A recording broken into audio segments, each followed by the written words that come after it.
నమస్తే, welcome to our channel. నేను సౌజన్య.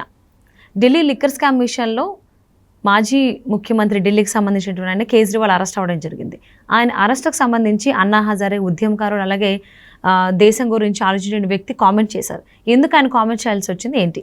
ఈ అంశానికి సంబంధించి మనతో మాట్లాడడానికి, వారి విశ్లేషణని మనతో పంచుకోవడానికి ఈరోజు మనతో పాటు ఉన్నారు TTDP spokesperson doctor S Rao గారు. వారితో మాట్లాడదాం. నమస్తే. సో కేజ్రీవాల్ అరెస్ట్ పైన అన్నా హజారే గారు కొన్ని కామెంట్స్ చేయడం జరిగింది.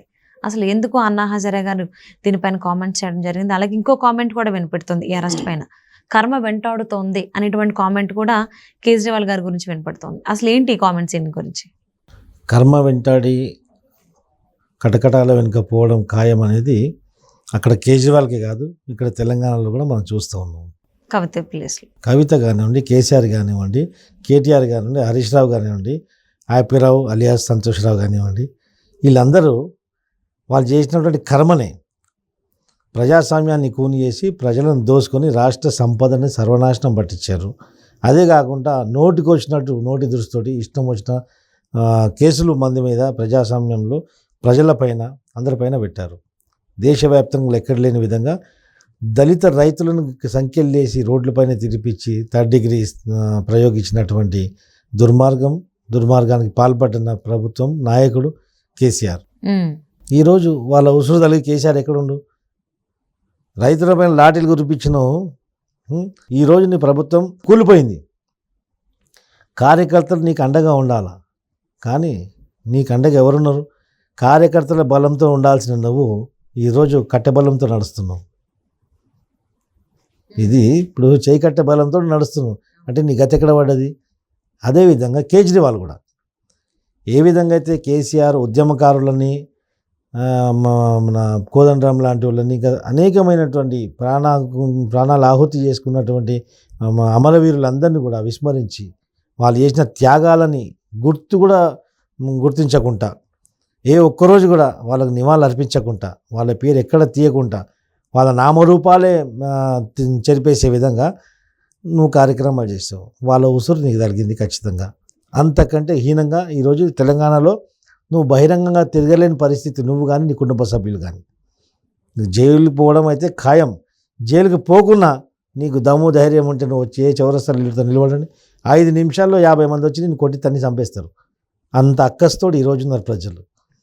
అదేవిధంగా ఏ విధంగా అయితే ఉద్యమకారులను మోసం చేశావో, వాళ్ళ ఉసురు తీసుకున్నావో, కేజ్రీవాల్ కూడా అదేవిధంగా అన్నా హజారే లాంటి ఒక స్వచ్ఛంగా సామాజిక వ్యక్తి అయినా ఆ ఒక సమాజం గురించి ఆయన జీవితం అంతా ఒక నిష్పక్షపాతంగా ఒక నిజాయితీగా బతికినటువంటి వ్యక్తి.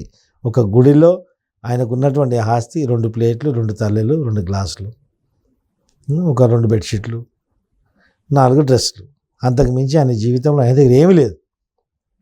అలాంటి వ్యక్తి ఈ యొక్క అప్రజాస్వామ్యంగా నడుస్తున్న ప్రభుత్వం పైన, ఈ అరాచకాల పైన, అన్యాయం పట్ల ఆయన పోరాటం చేశాడు.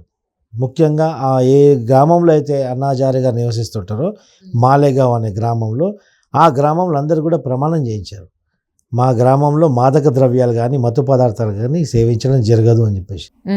అంటే ఒక రాజ్యాంగ స్ఫూర్తిని అక్కడ కలుగజేశాడు. ఒక గాంధేయవాదంగా, ఒక అహింసా పద్ధతిలో ఒక నిజమైనటువంటి నాయకుడు అన్నా హజారే. రాజకీయాలకు అతీతంగా రాజకీయ రంగంలో, రాజకీయ పార్టీలు, రాజకీయ వ్యవస్థలు లేకపోయినప్పుడు కూడా ప్రజల యొక్క సంక్షేమం ఆలోచించి అక్కడ ఫ్యామిలీ ప్లానింగ్ కానివ్వండి, గ్రౌండ్ వాటర్ కానివ్వండి, అక్కడ ఉన్నటువంటి పొల్యూషన్స్ లెవెల్ కానీ, ఆ గ్రామం మొత్తం ఒక ఆదర్శంగా, దేశవ్యాప్తంగా ఒక ఆదర్శ గ్రామంగా ఆయన తీర్చిదిద్దగలిగారు. ఈ అరాచకం పట్ల, ఈ అన్యాయం పట్ల, ఈ యొక్క లంచగొండుల వాళ్ళ పైన, లంచాల పైన ఆయన అనేక ఉద్యమాలు చేశారు. ఆ ఉద్యమం కారణంగానే, ఆ ఉద్యమం సాగుతోటే కేజ్రీవాల్ కూడా అన్నా హజారే ఉద్యమంలో పాల్గొన్నాడు. అన్నా హజారే ఉద్యమం పాల్గొని ఉద్యమ ద్రోహిగా మారాడు. ఉద్యమంలో పాల్గొని అన్నా హజారేను సైడ్ చేసి రాజకీయ పార్టీలో కుమ్మక్కైపోయి రాజకీయ పార్టీ పెట్టి ఆ రోజు ఈ యొక్క మద్యానికి వ్యతిరేకంగా ఉద్యమం చేసి ఉద్యమంలో పాల్గొన్నటువంటి కేజ్రీవాల్ ఈరోజు మద్యం కుంభకోణంలో రాష్ట్ర ప్రజలకు, ఇంకోటి ఏంటంటే దేశానికి రక్షణ కల్పిస్తున్న ఆర్మీ జవాన్లకు సప్లై చేసే మద్యాన్ని కూడా వాళ్ళు కుంభకోణం చేశారు. ఈరోజు కేజ్రీవాల్ మద్యానికి వ్యతిరేకంగా పోరాటం చేసినటువంటి కేజ్రీవాల్ మద్యం కుంభకోణంలో ఈరోజు అరెస్ట్ కావడము, అది కూడా ఒక ముఖ్యమంత్రి స్థానంలో ఉండి అరెస్ట్ కావడం అంటే ఇంతకంటే నీచం, ఇంతకంటే దిగజారిన బతుకు ఇంకొకటి ఉండదు. ఇలాంటి దుర్మార్గానికి పాల్పడ్డాడు కేజ్రీవాల్ కూడా అదేవిధంగా ప్రజల ఉసురు తగులుతుంది.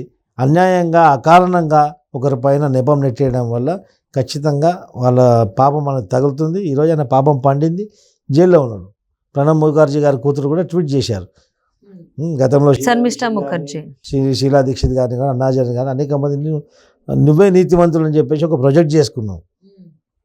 నీతిమంతుడు కాదు నీతిమాలినుడు అని చెప్పేసి ఈరోజు ప్రజలకు తెలిసిపోయింది. ఇక నీ రాజకీయ భవిష్యత్తు కథం ఇంక నీకు ఏం లేదు. ఇక అంధకారమే మొత్తం. ప్రజల్ని దోసుకొని ప్రజల ప్రాణాలతో ప్రజల్ని పిచ్చోళ్ళని చేసి నువ్వు రాజకీయ వ్యవస్థను అడ్డం పెట్టుకొని నీ అరచకలు పాల్పడ్డావు.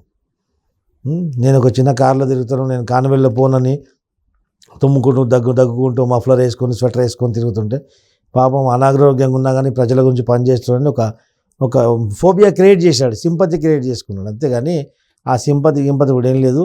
నువ్వు మొత్తం ఆ ఢిల్లీలో ఉన్నటువంటి చలిలో కానీ ఎండలో కానీ ఆ పొల్యూషన్లో కానీ నువ్వు మొత్తం బట్టలు ఇప్పుకొని తిరిగినా నేను ఎవరు పట్టించుకున్నాడు. ఇప్పుడు నీకు రాజకీయ భవిష్యత్తు అనేది అంధకారంలో అయిపోయింది. ఇక నువ్వు ఖచ్చితంగా నీ శేష జీవితం అంతా కూడా ఈ కల్వకుట్ల కుటుంబం, ఆ కేజ్రీవాల్ ఖచ్చితంగా తిహార్ వాళ్ళకు ముక్తిధామం. అంటే అసలు అన్నా హజారే గారు కేజ్రీవాల్ అరెస్ట్ అయిన విషయానికి సంబంధించి అంటే లిక్కర్ పాలసీ అని ఈయన అన్నా హజారే గారు వద్దనడం, అయినా కానీ కేజ్రీవాల్ తీసుకురావడం, ఇప్పుడు అదే కేసుకు సంబంధించి ఆయన అరెస్ట్ అవ్వడం జరిగింది. సో దీని ఎఫెక్ట్ ఎలా ఉంటుందంటారు? అంటే అన్నా హజారే గారు కామెంట్ చేయకపోతే ఒకలా ఉండేదేమో. సో నేను పాలసీ లిక్కర్ పాలసీని వద్దన్నాను అని. అన్నా హజారే గారు దేశం హితం కోరే నాయకుడు ఆయన. అవును, హితం కోరే వ్యక్తి ఆయన. వద్దురా భయ్ చేయకరా అని చెప్తే ఇన్లే. వినకపోతే ఏమవుతుంది? చెప్తే వినడానికి ఇక చెడంగా చూడాలి. అటు చెడిపోయిండు, ఇప్పుడు చెడిపోయి ఎక్కడ పోయిండు? ఓ నేరస్తుడిగా ఒక ముఖ్యమంత్రి స్థానంలో ఉండి నేను తీసుకుపోయి కటకాటాలు వెనుక పెట్టి పోలీసు వాళ్ళు నేను జీప్లో తిప్పుకుంటూ ఇన్వెస్టిగేట్ చేస్తుంటే ఎంత నీకు సిగ్గులే శరం లేదు. అరే ఆ ముఖ్యమంత్రి స్థానాన్ని, ఆ ముఖ్యమంత్రి కుర్చీకి ఉన్నటువంటి గౌరవం కాపాడుంటారు భయ్. ఆ ముఖ్యమంత్రి కుర్చీకి గౌరవం లేకుండా చేస్తున్నారు. ఎవడన్నా ఏమవుతాడు రా అంటే రాజకీయ నాయకుడు అయితే ముఖ్యమంత్రి అవుతాను వాడు పిల్లలకు తల్లిదండ్రులు నేర్పిస్తలేరు, పిల్లలు కూడా అంటలేరు. ఒక రౌడీలు, ఒక ఈ దొంగలు, దోపిడీదారులు నేను ఎమ్మెల్యేని అవుతా, ఎంపీని అవుతా, ముఖ్యమంత్రిని అవుతా అంటారు. ప్రజల్లో కూడా చైతన్యం రావాలా. ఈ దొంగలని, దోపిడీదారులని రాజకీయ వ్యవస్థలో మీరు డబ్బులకు దేనికో ప్రలోభాలకు గురై ఇలాంటి దుర్మార్గులకు ఓటింగ్ వేస్తే, ఓటు వేసి వాళ్ళని చట్టసభలో పంపిస్తే ఇలాంటి దుర్మార్గాలు జరుగుతాయి. ఒక విద్యావంతుని, చదువుకున్నోడిని, ప్రజల సమస్యలపైన అవగాహన ఉన్నోడికి మీరు ఓటేసి చట్టసభలో పంపిస్తే ఖచ్చితంగా మీ సమస్యలు అక్కడ తీరడం జరుగుతుంది. అదేవిధంగా ఇంకో విధంగా మీరు దేశానికి అభివృద్ధి చేసిన వాళ్ళు అవుతారు. ఈ బాధ్యత ప్రతి ఓటర్ పైన ఉంటుంది. దాన్ని విస్మరిస్తే మన దేశమే ఈరోజు అంధకారంలో నెట్టేయబడుతుంది. ఇది గుర్తుపెట్టుకొని ప్రతి ఒక్క ఓటర్ కూడా ఈ దొంగలని ఫస్ట్ ఏరివేసి దొంగల మాటలు నమ్మకండి. ఈ యొక్క పథకాలు, ప్రలోభాల గురించి ప్రలోభం పడి అనవసరం వాళ్ళకు ఈ యొక్క క్యారెక్టర్లెస్ ఫెలోస్కి మీరు ఓటు వేయకండి. ఢిల్లీ లిక్కర్ స్కామ్ విషయంలో కేజ్రీవాల్ అరెస్ట్ పైన అన్నా హజారే చేసిన కామెంట్స్ అందరినీ ఆలోచింపజేస్తోంది. ఈవెన్ మీరు అన్నట్టు శర్మిష్ఠా ముఖర్జీ, మాజీ రాష్ట్రపతి అయినటువంటి కూతురు ప్రణబ్ ముఖర్జీ గారి కూతురు కామెంట్స్ కూడా, ట్వీట్ కూడా కొంచెం ఆలోచింపజేస్తోంది. మరి ఈ కేజ్రీవాల్ అరెస్ట్ పైన ఇంకెంతమంది కామెంట్స్ చేసేటువంటి అవకాశం ఉందని రాబోయేటువంటి రోజుల్లో చూద్దామండి. ఇంకా చాలా మంది వస్తారు. ఈ యొక్క లిక్కర్ కేసులో ఉన్నటువంటి వాళ్ళు ఎప్పుడన్నా ఇంకొక నెల రోజుల తర్వాత మనం తిహార్ జైలు సందర్శిస్తే డైలీ వీళ్ళకు సహబంతి భోజనం పెట్టడం జరుగుతుంది గ్యారంటీగా. ఎందుకంటే అంతమంది ఈ లిక్కర్ కేసులో ముద్దాయిలు వస్తారు. మనం తిహార్ జైల్లో ఈ నేరస్తులు, లిక్కర్ నేరస్తులు అందరూ కూర్చొని సహబంతి భోజనం చేసేది మనం సాక్షాత్తంగా మనం డైరెక్ట్గా వీక్షించవచ్చు. Thank you so much for spending your valuable time with us, Rao గారు.